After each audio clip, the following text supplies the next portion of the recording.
ஜெர்மனியின் ரைன்லாண்ட் பாலண்டினேட்டில் ஒரு பிராந்திய புகையிரதத்தில் பயணி ஒருவரால் தாக்கப்பட்ட நடத்துனர் உயிரிழந்துள்ளார்.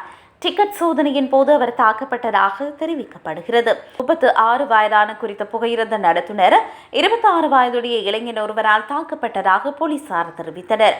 குறித்த இளைஞன் டிக்கெட் இல்லாமல் பயணித்ததாகவும் அதனால் புகையிரதத்தை விட்டு வெளியேறுமாறு நடத்துனர் கூறிய போது அவரை தாக்கியதாக போலீசார் தெரிவித்தனர்.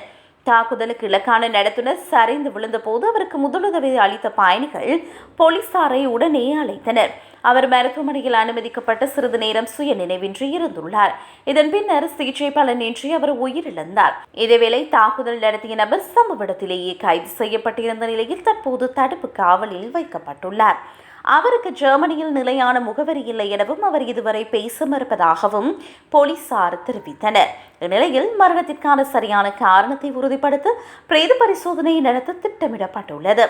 இவ்வாறு இருக்க புகையிரத ஊழியர்களை பாதுகாக்க வலுவான சட்டங்கள் இயற்றப்பட வேண்டும் என புகையிரத திணைக்கள தொழிற்சங்கங்களும் அரசியல்வாதிகளும் கோரிக்கை விடுத்துள்ளனர். அத்துடன் அரசு ஊழியர்களுக்கு எதிரான வன்முறை அதிகரித்து வருவதாகவும் அது உடனே நிறுத்தப்பட வேண்டும் என்றும் பலரும் கூறுகின்றனர்.